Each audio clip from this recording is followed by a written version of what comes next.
wa yukhawwifunaka billadzina min dunih, dan mereka menakutkan kamu Muhammad dengan sembahan-sembahan selain Allah. Baginda Nabi ditakut-takuti sama mereka.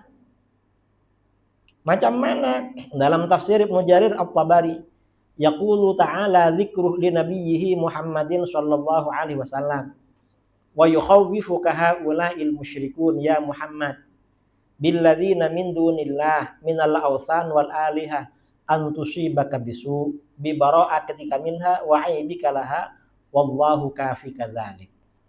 Allah Subhanahu wa taala berfirman kepada Nabi Muhammad sallallahu alaihi wasallam, orang-orang musyrik itu menakut-nakutkan kamu hai Muhammad dengan mereka selain Allah, yaitu sembahan-sembahan dan berhala-berhala akan menimpakan keburukan kepadamu sebab melepaskan dirimu darinya dan celaanmu kepadanya.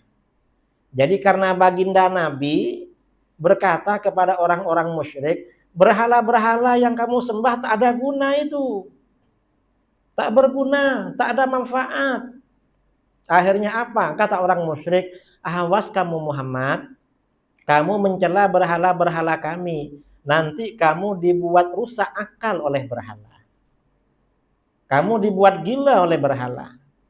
Kamu dibuat sakit oleh berhala. Artinya apa? Orang musyrik ini beriktikad kalau berhala itu mendatangkan manfaat dan mudarat.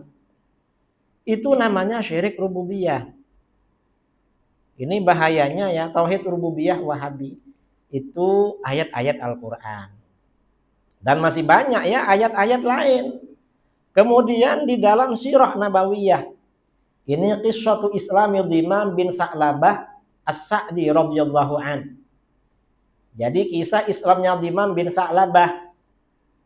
Jadi setelah Dhimam bin Sa'labah masuk Islam, fa'ata ila ba'irihi fa'atlaqa iqalahu.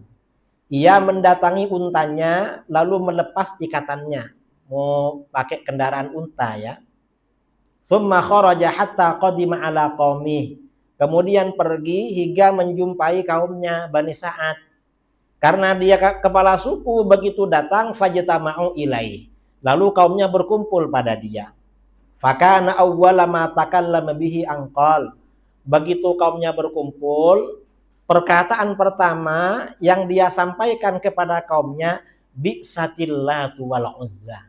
Alangkah buruknya berhala Lata Uzza. Lata Uzza ini buruk sangat, tak ada guna. Akhirnya apa? Dhimam langsung memaki-maki, mengolok-ngolok Lata Uzza. Qalu, kaumnya berkata, mah ya Dhimam, hati-hati Dhimam, awas kamu Dhimam, ittaqil baros, nanti kamu kena belang. Wal juzam, nanti kamu ini kena sopak. Ittaqil junun, nanti kamu gila, dibuat gila sama berhala ini. Qal, Dhimam berkata, wailakum, celaka kalian. Innahuma wallah la yadurran wa la yanfa'an. Demi Allah, Lata Uzza tidak mendatangkan mudarat dan tidak berguna, tidak mendatangkan manfaat. Nah, artinya apa? Orang-orang musyrik memang syirik rububiyah. Mereka menyembah berhala-berhala karena memang beriktikad berhala itu mendatangkan manfaat dan mendatangkan mudarat. Ini kisah sirah nabawiyah ya. Ini hadis hasan riwayat Imam Ahmad, Ad-Darimi, Al-Hakim dan Al-Baihaqi. Kemudian ini kisah Islamnya Zinnirah radhiyallahu anha. Zinnirah ini hamba sahaya punyanya Abu Jahal yang disiksa karena masuk Islam. Awal-awal Islam itu kan ada orang-orang yang diazab oleh orang musyrik. Zinnirah, Sayyidina Bilal bin Rabah, Ammar bin Yasir dan keluarganya. Itu kan disiksa. Akhirnya macam mana? Oleh Sayyidina Abu Bakar, Zinnirah ini dibeli kepada Abu Jahal. Dibeli lalu dimerdekakan. Qalat Ummu Hani bintu Abi Thalib. Ummu Hani bintu Abi Thalib berkata, A'taqa Abu Bakar Zinnirah. Abu Bakar memerdekakan Zinnirah. Fa'usiba basaruha hina a'taqaha. Akhirnya apa? Zinnirah ini menjadi buta ketika dimerdekakan. Begitu dimerdekakan dia gak boleh melihat, buta. Faqalat Quraisyun, lalu orang-orang Quraisy berkata, siapa? Abu Jahal. Kan yang punya dia Abu Jahal. Abu Jahal dan rekan-rekannya. Ma azhaba basaraha illallah wal uzza. Ini yang menghilangkan pandangannya, dia tak boleh melihat, itu pasti karena berhala Lata Uzza. Ini dibuat buta oleh berhala Lata Uzza. Faqalat, lalu Zinnirah berkata, kazabu wa baitillah, bohong mereka demi Allah, mayunillah wal uzza. Lata Uzza tak bisa membela, tak dapat membela. Wala yanfa'an, dan tidak berguna, tak mendatangkan manfaat. Faraddallahu ilaiha basaraha. Lepas itu Allah kembalikan pandangannya. Dia boleh melihat lagi. Abu Jahal dipermalukan oleh Allah karena ternyata boleh melihat lagi. Nah, ini artinya apa? Orang musyrik itu syirik rububiyah, saudara. Bukan bertauhid rububiyah. Karenanya semalam saya pas di Lancang ada yang tanya, Pak Kiai, tauhid rububiyah, tauhid uluhiyah, tauhid asma wa sifat itu salah apa enggak? Saya bilang itu tak salah tapi sesat. Tauhid 3 Wahabi tidak salah, jangan dibilang salah, yang benar sesat. Mengapa sesat? Karena tauhid rububiyah Wahabi, tauhid uluhiyah Wahabi itu takdzibun lil Quran, mendustakan ayat-ayat Al-Quran. Mukhalafatun lil Quran, bertentangan dengan Al-Quran. Wa takdzibul Quran kufrun, mendustakan Al-Quran itu kufur dan murtad. Cuma kita tak mengkafirkan Wahabi karena mereka tak tahu. Mereka tak tahu macam ini. Cuman kalau mereka kita bagi tahu, sudah dibagi tahu bahwa tauhid 3 Wahabi mendustakan Al-Quran dan masih memaksa ikut tauhid, maka hukumnya kufur. Na'udzubillah min dzalik. Ini saudara bahayanya tauhid 3 Wahabi. Jadi tauhid 3 Wahabi itu bahaya. Nah, kesimpulannya macam mana? Berdasarkan ayat-ayat dan hadis-hadis di atas dapat diambil kesimpulan bahwa orang-orang musyrik seperti Abu Jahal, Abu Lahab, dan lain-lain telah melanggar tauhid rububiyah dan beriktikad bahwa sembahan dan berhala tersebut dapat memberi manfaat, mudarat, mendatangkan rizki dan memberi pertolongan. Dalam bahasa yang lebih mudah, orang-orang musyrik telah tenggelam dalam syirik rububiyah.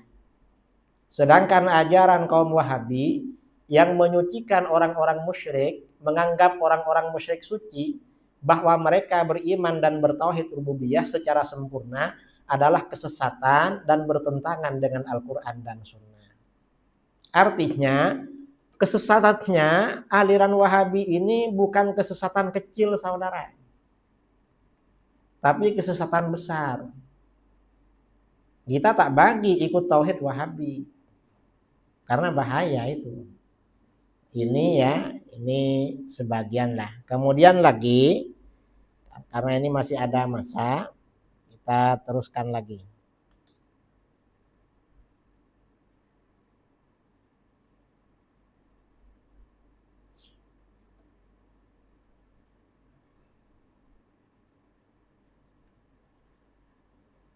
Ini kata Wahabi, Abu Jahal beriman dan bertauhid rububiyah. Kata Abu Jahal, kami tidak beriman dan tidak bertauhid.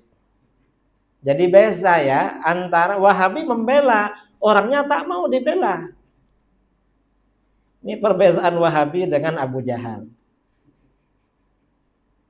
Padahal mereka kagum sama Abu Jahal karena dikira bertauhid. Ternyata enggak bertauhid. Ini kata Abu Jahalnya. Ini doktrin akidah Salafi ya, Wahabi tentang Abu Jahal. Jadi di antara akidah sesat ulama Salafi Wahabi adalah meyakini, beriktikad Abu Jahal sebagai orang beriman dan bertauhid rububiyah yang derajatnya lebih tinggi dan lebih hebat daripada kaum muslimin yang bukan Wahabi. Ini tauhidnya. Ini macam tadi ya, ini di dalam kitab Kaifa Nafhamut Tauhid yang ditulis oleh Syekh Muhammad Ahmad Bashmil. Muka surat 16 ada tajuk Tauhidu Abi Jahlin wa Abi Lahabin. Dan ini bukan hanya di kitabnya Bashmil, Di kitab pendiri Wahabi juga macam itu.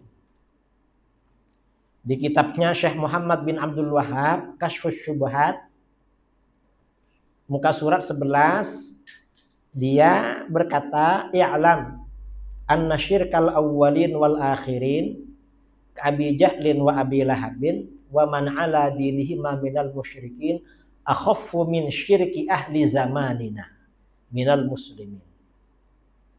Syiriknya orang-orang awal dulu macam Abu Jahal dan Abu Lahab lebih ringan daripada syiriknya orang Islam sekarang.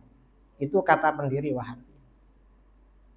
Cuma ini anak muridnya yang sekarang lebih seronok membentangkan, lebih jelas itu. Lebih teruk lagi. Ini anak muridnya.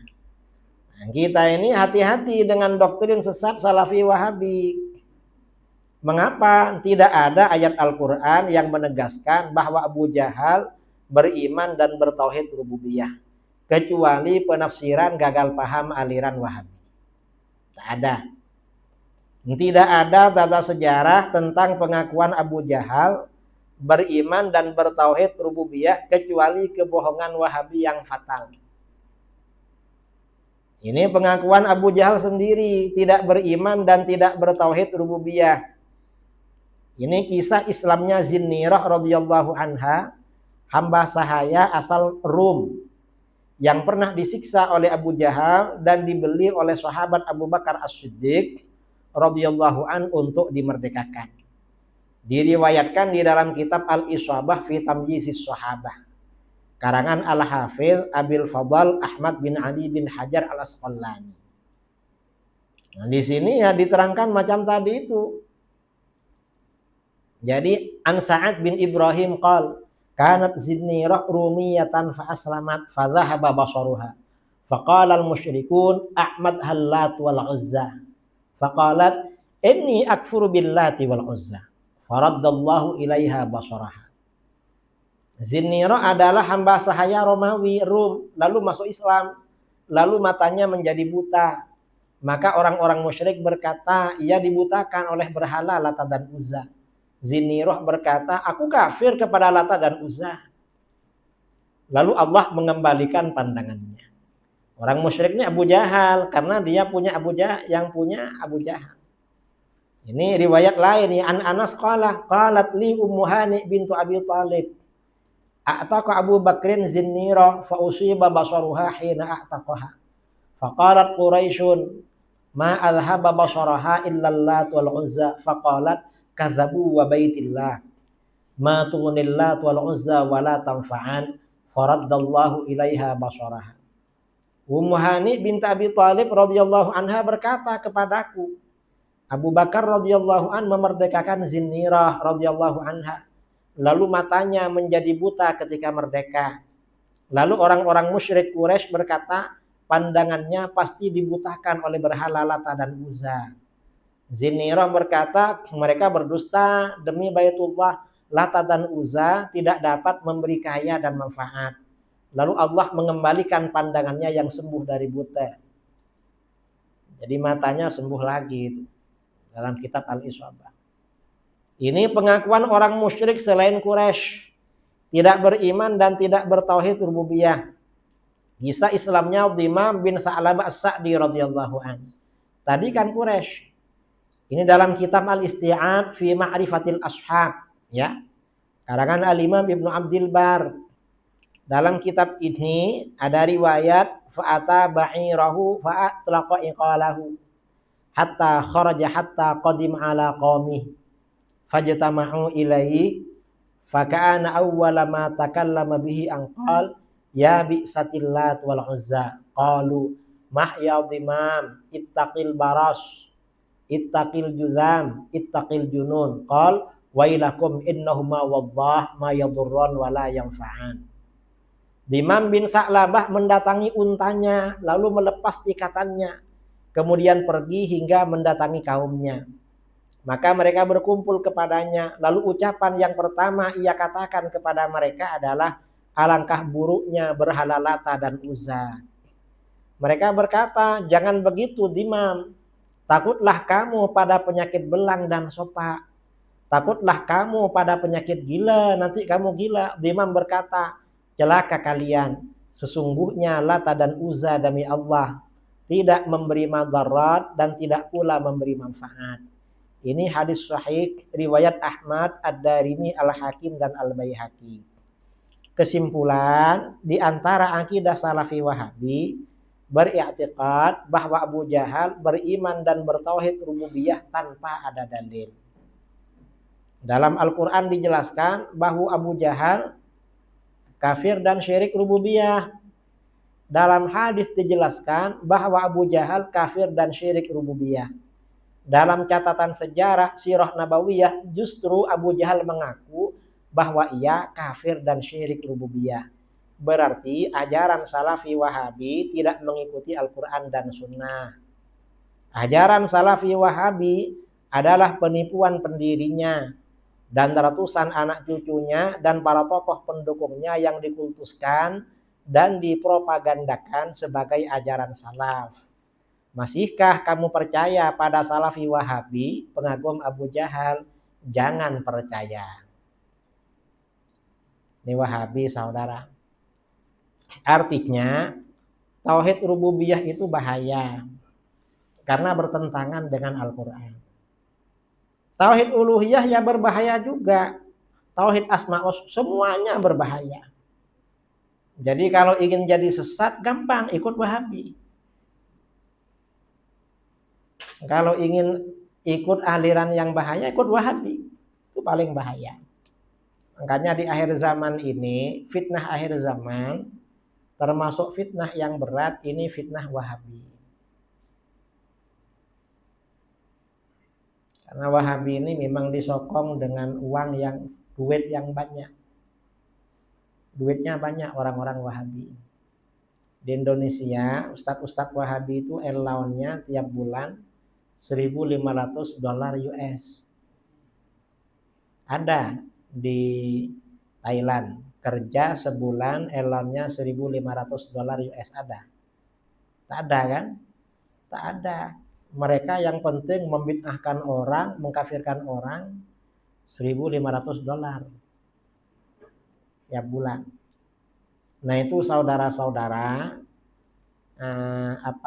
sebelum kita melanjutkan ya pada masalah-masalah yang lain, mungkin kita buka soalan dulu. Mungkin ada yang mau bagi soalan atau pertanyaan. Atau mungkin Ustadz Husni untuk memberikan muqaddimah. Mungkin ada bahasa saya ada yang kurang boleh difahami. Ustadz Husni sama Babali nanti. Karena mungkin, tapi macam sudah agak Melayu. Karena sudah 2 malam jadi karena 2 malam di Thailand macam agak Melayu dikit lah. Ya mungkin Ustadz Husni dulu untuk boleh.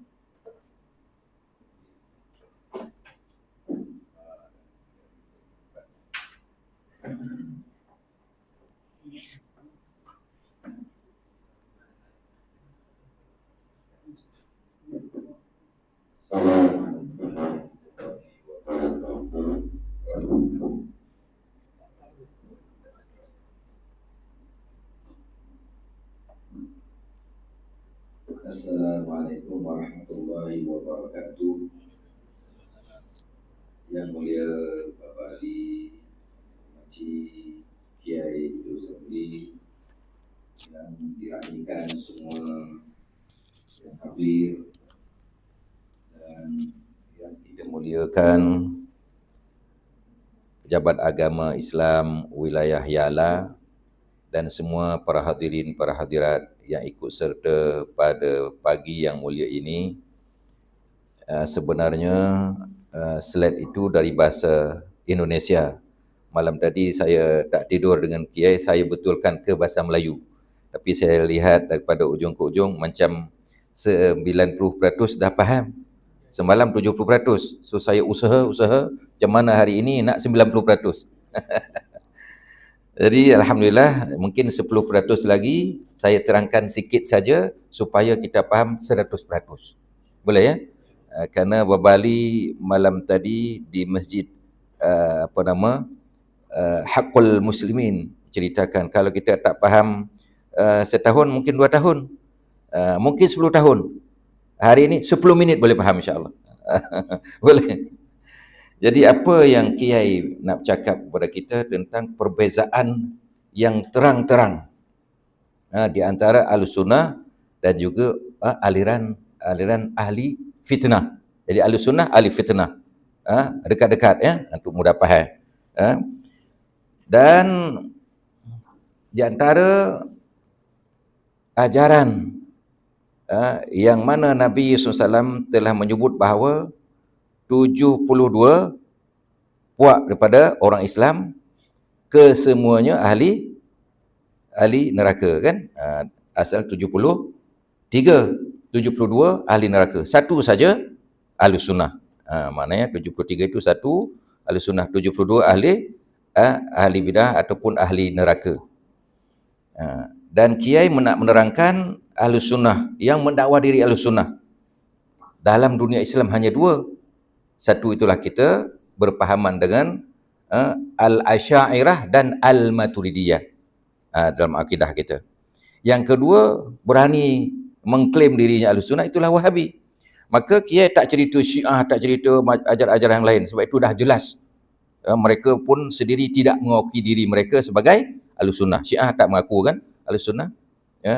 Jahmiyah, Qadariyah dan semua ajaran itu dia mendakwa diri memang bukan Ahlussunnah ya.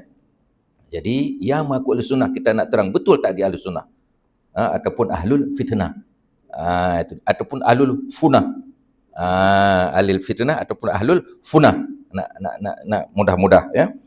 Jadi para hadirin, tuan-tuan dan puan-puan yang dirahmati oleh Rasulullah sekalian, jadi perbezaan di antara dua aliran ini maka dimenangi sudah pasti dengan Ahlussunnah wal Jamaah yang kita Al-Asy'ariyah dan Al-Maturidiyah ya. Kenapa yang paling besar sekali menyesatkan kita adalah golongan Wahabi ini yang mendakwa diri Ahlussunnah wal Jamaah tapi bukan Ahlussunnah, kerana mereka membawa 3 tauhid dan mereka menolak sifat 20 yang kita mengaji sejak berzaman daripada kitab-kitab yang disebutkan tadi, di mana kita berpanduan kepada 20 sifat, kerana 20 sifat itu semuanya ada dalil daripada Al-Quran dan As-Sunnah. Sedangkan yang 3 tauhid ini bertentangan dengan Al-Quran dan Sunnah. Kan jelas tadi ya. Kenapa? Kerana mereka membezakan di antara tauhid uluhiyah dan rububiyah. Walhal sama, betul. Uluhiyah dan rububiyah sama. Kalau berbeza maka sudah kena bezakan semua. Dalam hadis tadi, dalam ayat tadi yang ditunjukkan kan, kena beza. Nak ringkaskan, kita sebagai asatizah ni khususnya ataupun calon-calon asatizah, saya diberi tauliah Jabatan Agama Islam Wilayah dan Selangor. Ditanya tentang akidah ni, apa beza di antara dua aliran ini? Dan saya menjawab seperti mana yang Kiai tunjukkan slide tadi. Dalam bab tidak ada beza antara uluhiyah dan rububiyah, tak ada beza. Sebab apa? Kalau beza bermakna kalau dalam Al-Quran kita baca surah Al-Fatihah ataupun dalam solat wajib kita baca Al-Fatihah kan? Bermula dengan Bismillahirrahmanirrahim. Alhamdulillahi Rabbil Alamin. Alhamdulillahi Rabbil Alamin. Kalaulah beza di antara uluhiyah dan rububiyah, bermakna surah Al-Fatihah kena ada satu lagi. Betul? Alhamdulillahi Rabbil Alamin. Alhamdulillah Ilahil Alamin. Ini masuk di segi akal dan juga mematikan akan Wahabi bila kita jawab ni. Dan kami jawab di KL, di Kuala Lumpur dengan memang. Sebab dia membezakan. Bermakna nanti tuan-tuan kena baca surah palsu pula. Surah Al-Fatihah palsu. Ada Alhamdulillahi Rabbil Ilahil Alamin. Sudah pening orang. Kan? Seakan-akan kan begitu. Sebab dia beza-bezakan. Satu lagi, nak mudah. Banyak ayat-ayat contoh dia kan. Ayat kursi lah kita hafal kan. Ayat kursi. Wa ilahukum ilahu wahid. Wa ilahukum, kena baca ayat kursi satu lagi yang palsu. Wa ilahukum jadi wa rabbukum. kan? Sudah pelik, sudah pening semua orang, kan? Maka di situ pun sudah jelas ayat Quran yang mudah yang kita bawa dalam salat, Al-Fatihah, dan juga yang selepas salat biasa kita baca ayat kursi. Siapa baca ayat kursi kan diampunkan oleh Allah Taala semua dosa kita, kan, menggantikan yang 33 tak sempat 33 baca ayat kursi. Dah sama diampunkan dosa juga, kan? Yang keduanya tentang soalan bocor, malaikat muka nakir, kan, selepas kita ditanam, ditimbus, kemudian ditanya man rabbuka. Kalau dibezakan pula antara ilah dengan Rab, kena tanya apa? Ma ilahuka, 2 kali kena tanya. Di 6 soalan bocor sekali, 6 soalan bocor sekali lagi kena ubah. Padahal tidak ada. Ini seakan-akan dia mengada-ngadakan pula. Maka sudah pasti uluhiyah, rububiyah adalah sama. Tak payah kita nak beza-bezakan. Kena satu uluhiyah, kena yang kedua rububiyah. Tak payah. Betul? Nanti memudahkan jawab pada orang ramai. Orang ramai ni nak mudah-mudah. Jadi tak payah kita nak beza-bezakan di antara uluhiyah dan rububiyah. Kerana dalam Sahih Imam Muslim tadi nak menyatakan bahawa bila malaikat munkar dan nakir bertanya, hanya cukup dengan ma rabbuka. Tak payah lagi ditanya wa ma ilahuka. Mudah-mudah saja, ya. Dan berkenaan dengan asma wa sifat juga tadi. Kenapa asma wa sifat? Untuk memudahkan mengkafirkan orang bertawasul. Bila mengkafirkan tawasul, dia jadi kafir, kan? Sebab apa? Allah suruh wabtagu ilaihil wasilah, tawasul. Dia kata tawasul pula syirik. Kan bahaya. Bermakna tadi contoh-contoh banyak mensyirikkan orang Islam, kan, dan tidak mensyirikkan orang musyrik. Ini bahayanya ahli fitnah ni, bukan ahli sunnah. Maka jelas-jelas kiai nak menerangkan kepada kita dengan apa? Dengan slide yang mudah. Saya ubah ke bahasa Melayu dengan Al-Quran ayat keberapa, hadis riwayat siapa, hadis keberapa pula. Kemudian bukti-bukti yang mereka itu sesat, ditunjukkan nama kitab, halaman lengkap. Betul, kan? Jelas, kan? Dan slide ini nanti kalau tak dapat ni, boleh saya bagi kepada ketua-ketua untuk diterangkan kepada anak murid yang lain. Diterangkan kepada perempuan. Sebab perempuan kalau dia tak kita bagi faham pula, nanti orang Wahabi kahwin dengan perempuan kita. Sebab Wahabi banyak pitih. Pitih. Fulus ni pitih, ya. Bahaya. Perempuan-perempuan kita, anak-anak Tok Guru dikahwin oleh Wahabi. Akhirnya nanti pelan-pelan cucu cicit jadi Wahabi. Jaga-jaga. Fulus. Al-fulus, apa nama kata di sana dulu Datuk Ismail Kamus, al-fulus fid dunya wal mampus fil akhirah. Itu bahasa Arab orang Melayu, kan. Semalam ada bagi tahu al-fulus al-fulus wal lulus. Ada fulus, ada lulus dan sebagainya. Ini kena hati-hati, tuan-tuan dan puan, sahabat-sahabat, dan juga asatizah dan juga anak murid ni kena pandai menjawab dua orang kampung dengan mak kita, kakak kita, adik kita yang perempuan, supaya jangan diselewengkan, jangan menganggap bahawa ini remeh-temeh je, ni ringan-ringan. Tak ringan, berat, kan? Syirik dengan mukmin memang berat.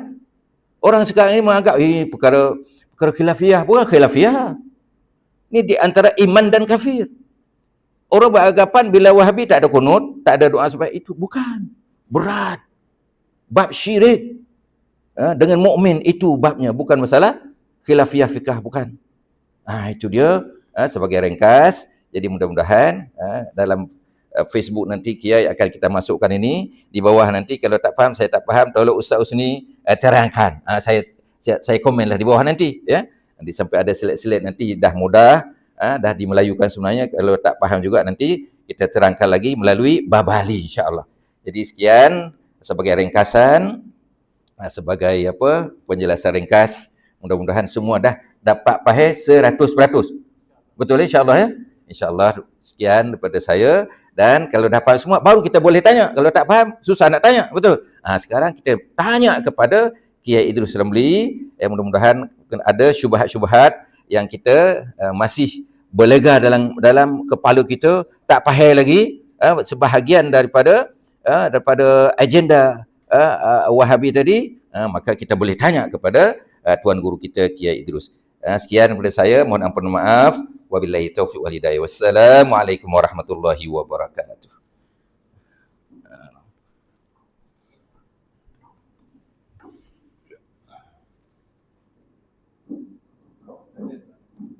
Ada soalan? Sila, ada soalan? Soalan boleh sana.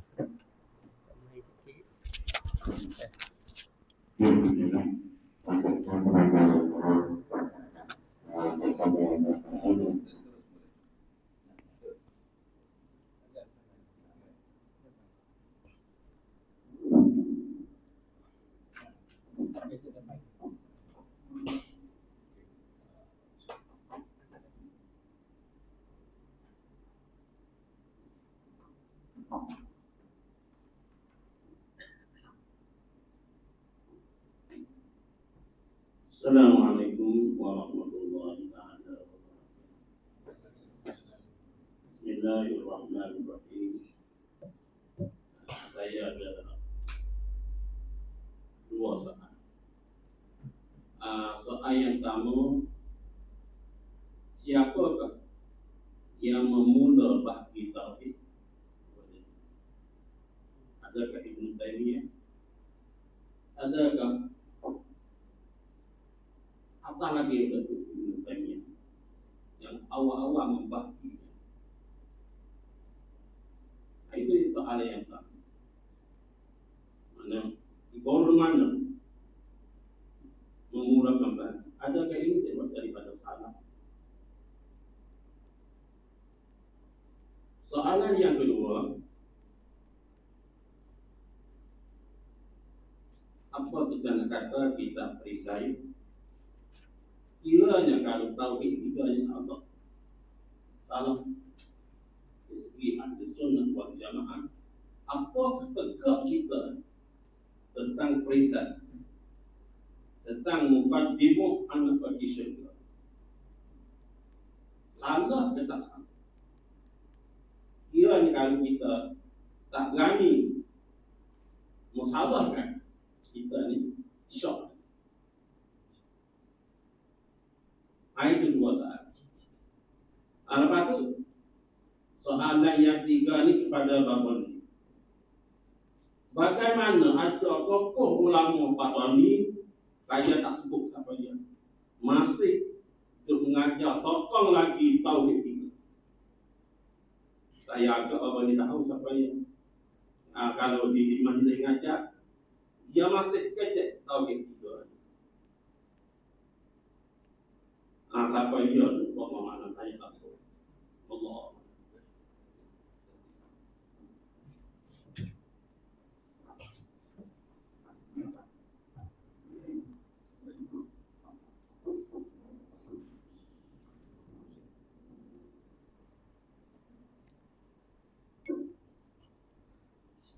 Terima kasih ya. Soalan pertama, siapa orang yang pertama membagi tauhid menjadi tiga? Orang yang pertama membagi tauhid menjadi tiga itu Syekh Ibnu Taimiyah. Karena orang pertama yang melarang tawassul, tabarruk, istighatsah itu Ibnu Taimiyah, dan dianggap melanggar tauhid uluhiyah. Jadi dia orang yang pertama kali. Karenanya Imam Ibnu Katsir ini anak muridnya Syekh Ibnu Taimiyah. Tapi walaupun anak murid, tidak ikut fatwa-fatwanya yang sesat. Di dalam kitab-kitabnya, di kitab tafsir, kemudian di kitab sejarah Al-Bidayah wan Nihayah, itu selalu menyampaikan riwayat-riwayat meluruskan fatwa Syekh Ibnu Taimiyah. Itu penjelasan Ibnu Katsir di tafsirnya, bahwa orang musyrik itu syirik rububiyah, itu macam meluruskan Ibnu Taimiyah, cuma secara halus. Karena di kitab-kitab tafsir yang lain itu jarang penjelasan macam itu. Ibnu Katsir yang menjelaskan. Dan riwayat-riwayat tentang tawassul dan istighatsah, Ibnu Katsir juga meriwayatkan di kitab tafsirnya maupun di kitab tarikhnya Al-Bidayah wan Nihayah. Itu macam untuk meluruskan gurunya Syekh Ibnu Taimiyah itu. Tapi tak sebut gurunya, cuma menyampaikan. Jadi memang Ibnu Taimiyah. Kemudian Ibnu Taimiyah ini dibela mati-matian dibela ya, pandangannya disebarkan oleh dua anak muridnya, Ibnu Qayyimil Jauziyah dan Ibnu Abdil Hadi. Setelah itu mati, ajaran Ibnu Taimiyah ini tak ada yang mengikuti. Baru kemudian abad 12 Hijriah, pendiri Wahabi Syekh Muhammad bin Abdul Wahhab menghidupkan lagi ajaran-ajaran Ibnu Taimiyah. Itu soalan pertama. Soalan kedua, kalau ada ulama kita menulis kitab, lalu di kitab itu kok mengambil tauhid 3. Ada tauhid 3 di situ. Ada kemungkinan. Pertama, kemungkinan pada masa beliau tauhid 3 ini belum diriset secara mendalam. Karena riset ini yang macam ini baru belakangan, dulu tak ada. Para ulama yang membantah tauhid 3 Wahabi itu mulai dari Syekh Yusuf Ad-Dajwi, ulama Mesir. Kemudian ada ulama Mekah Muhammad Al-Arabi At-Tabbani, ya. Kemudian kemudian sebelumnya Syed Ahmad bin Zaini Dahlan, itu memang risetnya tidak sampai mendalam macam ini. Ini ulama modern yang mendalam, lebih mendalam lagi. Jadi kemungkinan pertama macam itu. Kemungkinan kedua, kemungkinan beliau memang tinggal atau duduk di Saudi. Karena duduk di sana mungkin akhirnya dimasukkan. Walaupun sebenarnya beliau tidak mengharamkan, tidak mensyirikkan tauhid tawassul istighatsah. Memang sebagian ulama kita ini dari dulu memang ada yang menjaga diri. Apa? Menjaga diri dengan kerajaan. Ini contoh ya. Ulama Ahlus Sunnah Masyrik Timur. Ulama Ahlus Sunnah yang hidup di kerajaan Daulah Abbasiyah. Itu kalau menulis akidah berbeza dengan ulama Ahlus Sunnah yang hidup di Andalus. Kalau ulama Ahlus Sunnah yang hidup di Bani Abbasiyah, di kitab-kitab aqaid biasanya ada bab tentang ta'zimu ahlil bait. Bab mengagungkan ahlul bait, keluarga Nabi SAW. Tapi kalau ulama yang hidup di Andalus ini kan yang menjadi sultan, raja, itu kan Bani Umayyah. Tak ada bab tentang ahlul bait. Karena Bani Umayyah musuhnya ahlul bait itu. Memang ada macam itu. Kemudian ahli sejarah juga begitu. Ahli sejarah Ahlus Sunnah yang hidup pada masa sultannya menganut faham Syiah, itu macam menjaga aman, menjaga diri. Misalnya Imam Ibnul Athir Al-Jazari menulis kitab bertajuk Al-Kamil Fit Tarikh. Dalam Al-Kamil itu kalau menyebut sejarah ulama Syiah itu disebut agak panjang biografinya. Tapi kalau ulama Ahlus Sunnah disebut pendek-pendek. Mengapa? Ternyata ketika ngarang kerajaan waktu itu ikut Syiah. Jadi beliau jaga aman. Nah, yang semacam ini kadang terjadi di kalangan ulama kita. Kita macam mana? Ya kalau salah ya kita ikut yang benar. Imam Syafi'i berbeza dengan gurunya Imam Maliki dalam banyak perkara. Kata Imam Ar-Razi, kok berani Imam Syafi'i berbeza dengan gurunya Imam Maliki? Lalu kata Imam Ar-Razi dalam Manaqibul Imam Asy-Syafi'i, jadi Aristoteles itu berbeza dengan gurunya Plato. Plato ya. Ketika ditanya, apa kata Aristoteles? Saya mencintai guru saya. Tapi kebenaran juga dicintai guru saya. Dan saya lebih mencintai kebenaran. Karena kebenaran tidak ada musuhnya. Jadi kalau itu ya memang salah, ya kita doakan mu'allif almarhum diampuni oleh Allah. Ditinggikan derajatnya oleh Allah di akhirat. Kita ikut yang benar. Kalau ada baba atau tuh guru di sini ya mengajar tauhid 3, mungkin digantilah mengajar sifat 20 aja. Karena itu yang selamat. Ini mungkin Babali ya yang komentar, bukan saya. Wallahu a'lam.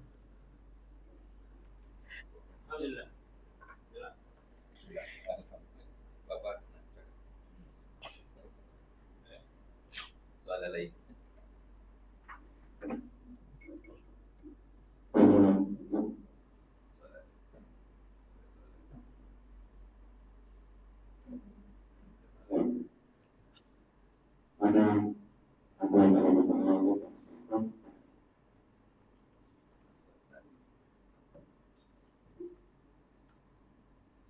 Kalau tak ada, saya pembentangan lagi.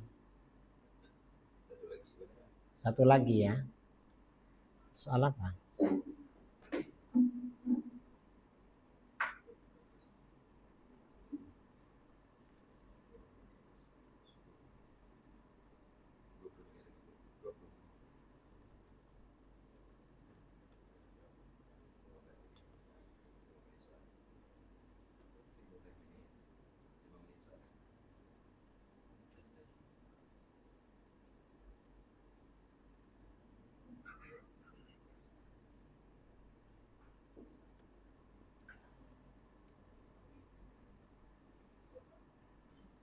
Kita melanjutkan ya.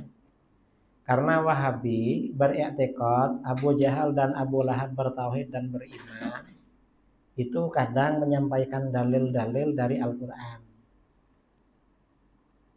Padahal tadi ya bahwa Abu Jahal Abu Lahab itu syirik rububiyah, itu dalilnya akan jelas. Dalil Al-Quran, hadis, dan dalil-dalil dari sirah nabawiyah, hadis. Kan jelas itu. Tapi mereka pakai ayat Al-Quran pula. Dan itu, ayat-ayat itu diselewengkan sama Wahabi. Apa diselewengkan ya? Jadi, dipesongkan ya. Karena ini tadi malam, sudah kemalaman, Ustadz Husni udah capek sekali, penat sekali tadi malam. Saya minta edit ini, beliau udah itu cukup katanya. Padahal kan kalau kita berbicara panjang lebar kan kurang. Ini 19 ayat Al-Quran yang dipesongkan Wahabi. Untuk dalil Abu Jahal beriman dan bertauhid. Pakai dalil pula, jangan dikira gak pakai dalil saudara. Ini macam orang yang melarang sholat. Jangan sholat, karena kalau sholat masuk neraka wel. Dalilnya, fawailul lil musallin, shadaqallahul azim. Yang macam itu. Nah, ulama Salafi Wahabi memesongkannya. Penafsiran 19 ayat Al-Quranul Karim. Untuk membangun doktrin ya, Abu Jahal beriman dan bertauhid rububiyah. CS itu artinya dan rekan-rekannya. Abu Jahal dan rekan-rekannya beriman dan bertauhid rububiyah. Dan untuk mengkafirkan kaum muslimin di luar golongan Salafi Wahabi. Jadi 19 ayat Al-Quran yang dipesongkan oleh Wahabi. Ini ya, di dalam kitab Kaifa Nafhamut Tauhid. Karangan Muhammad bin Ahmad Bashmil. Ada bab Tauhidu Abi Jahlin wa Abi Lahabin. Ini bab ini muka surat 16. Dan mereka memisongkan 19 ayat. Apa diantaranya? Ini diantaranya surah Al-Mu'minun ayat 84-89. Ayatnya Qul limanil ardu wa man fiha in kuntum ta'lamun. Sayaquluna lillah. Qul afala tadhakkarun.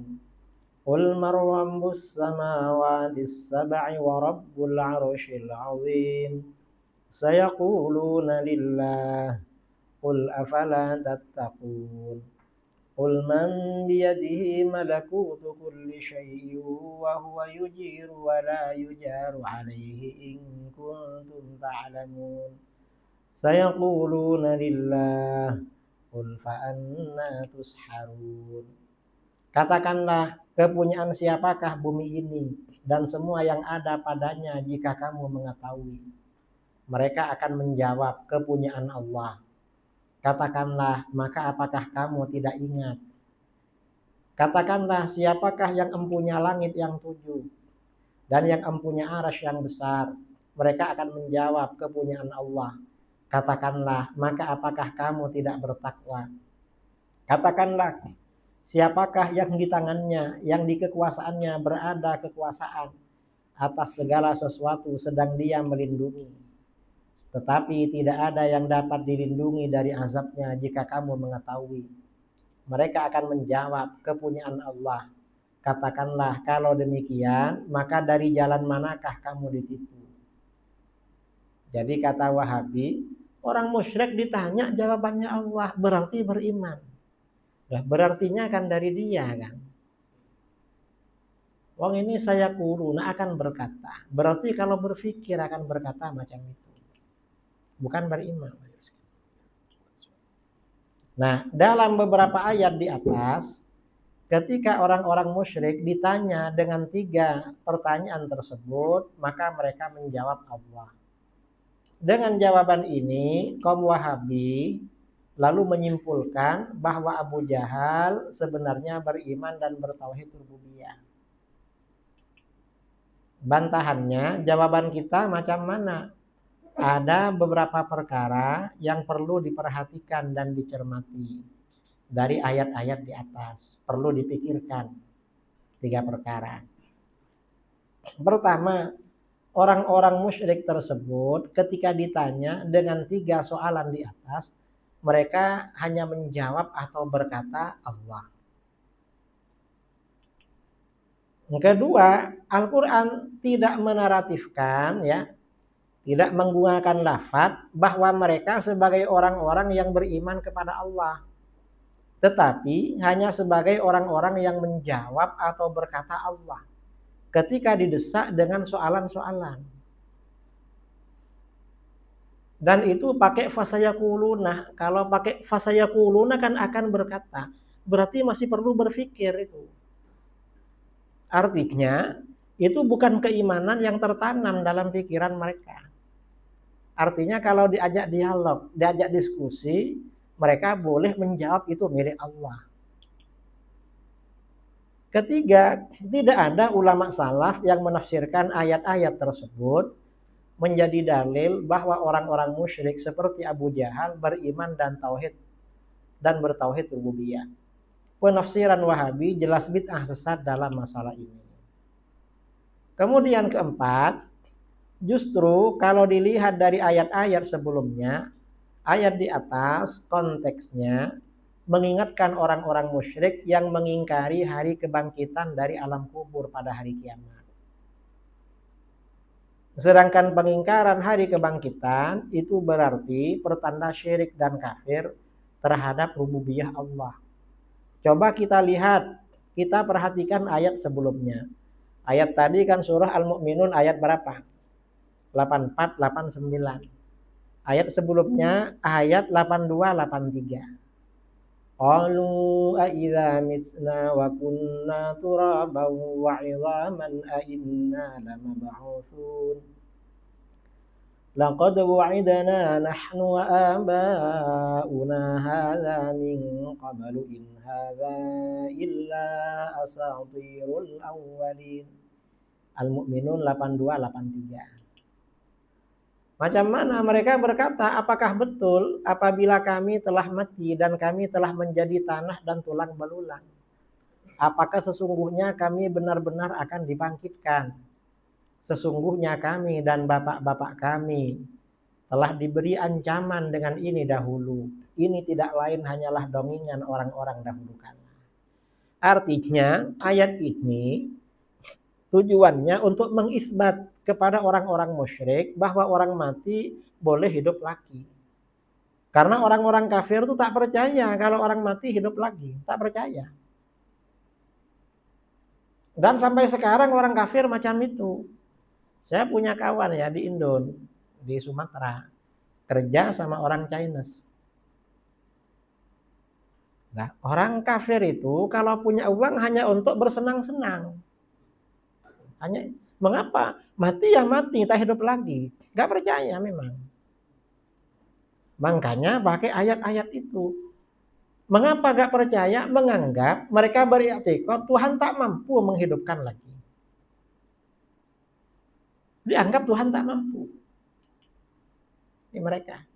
Dan kemudian di dalam kitab ada wadawa ancaman dengan ini dahulu. Ibnu Qayyimil Jauziyah ya, dalam kitab ada dawa, ini gurunya Wahabi.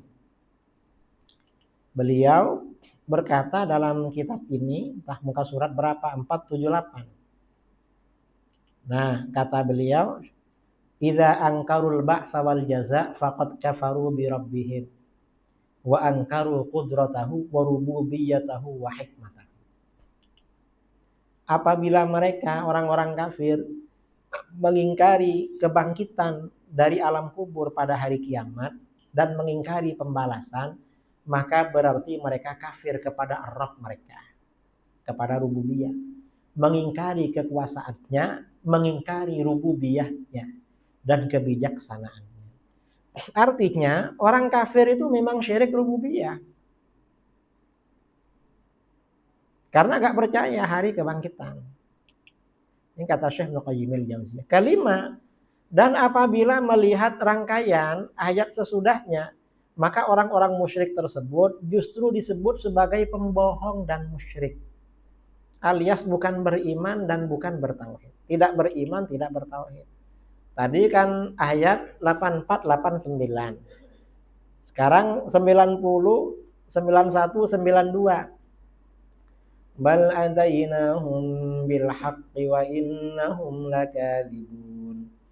Mattakhadallahu min waladin wa ma kana ma'ahu min ilahin idzal ladzahaba kullu ilahin bima khalaqa.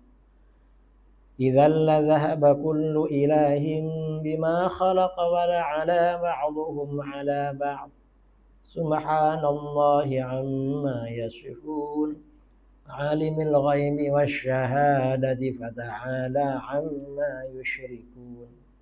Sebenarnya kami telah membawa kebenaran kepada mereka, dan sesungguhnya mereka benar-benar orang-orang yang berdusta. Allah sekali-kali tidak mempunyai anak, dan sekali-kali tidak ada Tuhan yang lain besertanya. Kalau ada Tuhan besertanya, masing-masing Tuhan itu akan membawa makhluk yang diciptakannya. Dan sebagian dari Tuhan-Tuhan itu akan mengalahkan sebahagian yang lain. Maha suci Allah dari apa yang mereka sifatkan itu, yang mengetahui semua yang gaib dan semua yang nampak. Maka maha tinggilah dia dari apa yang mereka persekutukan. Artinya dianggap musyrik mereka, agak dianggap beriman bertauhid. Syirik. Contoh lagi surah Yunus ayat 31. Qul man yarzuqukum minas samai wal ardi amman yamliku as-sam'a wal absara wa man yukhrijul hayya minal mayyiti wa yukhrijul mayyita minal hayyi wa man yudabbirul amra fasayaquluna Allah faqul afala tattaqun. Ini pakai fasayaquluna, bukan fasayu'minuna. Berkata, dan ini pakai sin. Sin itu kan litaswif. Kalau ditanya nanti bisa aja begitu. Artinya tidak langsung menjawab. Masih lama karena perlu berpikir itu. Kok dibilang beriman bertauhid? Katakanlah, siapakah yang memberi rezeki kepadamu dari langit dan bumi? Atau siapakah yang kuasa menciptakan pendengaran dan penglihatan? Dan siapakah yang mengeluarkan yang hidup dari yang mati? Dan mengeluarkan yang mati dari yang hidup? Dan siapakah yang mengatur segala urusan? Maka mereka akan menjawab Allah. Maka katakanlah, mengapa kamu tidak bertakwa kepadanya? Kaum Wahabi menganggap ayat di atas sebagai dalil Abu Jahal beriman dan bertauhid rububiyah. Karena jawaban mereka ketika ditanya dengan jawaban Allah. Padahal tidak ada ulama salaf yang menafsirkan ayat tersebut sebagai dalil Abu Jahal beriman dan bertauhid rububiyah. Ayat tersebut hanya menjelaskan, menaratifkan jawaban Abu Jahal dan tidak menaratifkan, menjelaskan Abu Jahal beriman dan bertauhid. Justru rangkaian ayat berikutnya menegaskan bahwa Abu Jahal itu orang-orang fasik dan yang tidak beriman. Ayat berikutnya, "Fadzalikumullahu rabbukumul haqq. Famadza ba'dal haqqi illa dhalal. Fa anna tusrafun. Kadzalika haqqat kalimatu rabbika 'alal ladzina fasaqu annahum la yu'minun." Fasik enggak beriman. Artinya, walaupun mereka berkata Allah, fasayaqulun Allah, oleh Al-Quran tidak dikatakan beriman. Tidak beriman, fasik, tidak beriman mereka. Ini kok dibilang beriman. Al-Quran sudah bilang tidak beriman. Dibilang beriman. Artinya, ayat Al-Quran dipotong-potong oleh mereka. Dipotong. Ini bahayanya fahaman Wahabi. Maka zat yang demikian itulah Allah Tuhan kamu yang sebenarnya. Maka tidak ada sesudah kebenaran itu melainkan kesesatan. Maka bagaimanakah kamu dipalingkan dari kebenaran? Demikianlah telah tetap hukuman Tuhanmu terhadap orang-orang yang fasik, karena sesungguhnya mereka tidak beriman. Walaupun berkata Allah, dibilang gak beriman oleh Al-Quran, kok dibilang bertauhid? Ini Wahabi ya. Dan ayat-ayat yang lain juga macam itu. Karena tadi masa 20 menit ini udah habis. Mungkin ini rehat ya. Soal jawab 5 ya.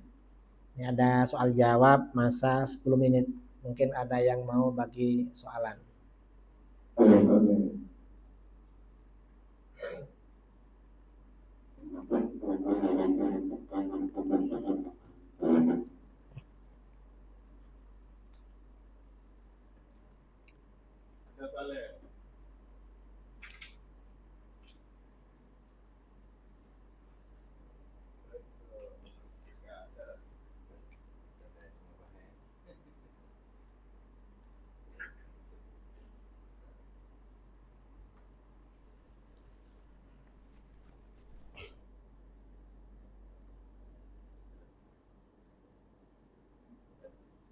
Nah, karena tak ada, kita saya kembalikan kepada Babandi. Wallahul muwaffiq ila aqwamit thariq. Assalamualaikum warahmatullahi wabarakatuh.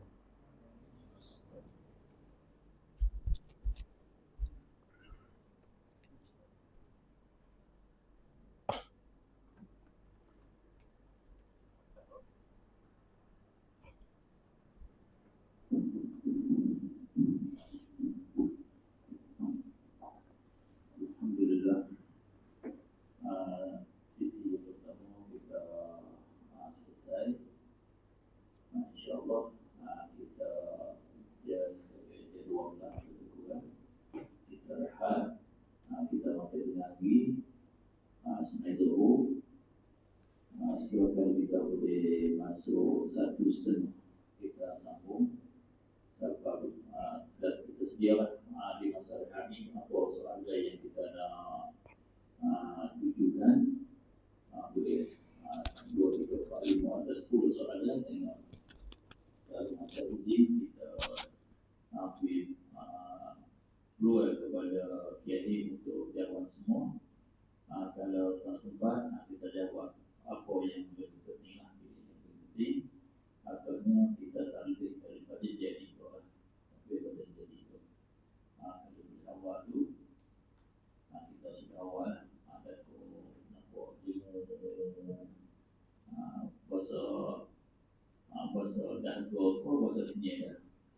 ada bahasa juga kita boleh sambung banyak lagi sedikit maklumat bahwasanya kita dia ada tulis buku, tapi dia tulis buku bahasa Rumi lah, tulis bahasa Rumi. Kita boleh nanti kita edit menjadi bahasa Jawi, baca sikit. InsyaAllah kita akan edit dengan AI lah untuk kita membuat Jawi. Kita tulis salah satunya selawat popular, selawat yang masyhur, jadi buku syirik oleh Wahabi.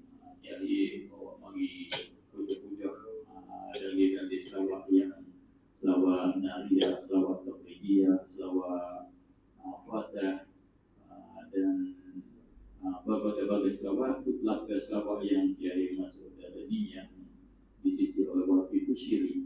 Dan dengan ini boleh kita gambarkan secara umum bahwasanya apa yang dihukum syirik oleh Wahabi itu adalah semata-mata syubhat. Tak ada hujah dengan hujah yang lain.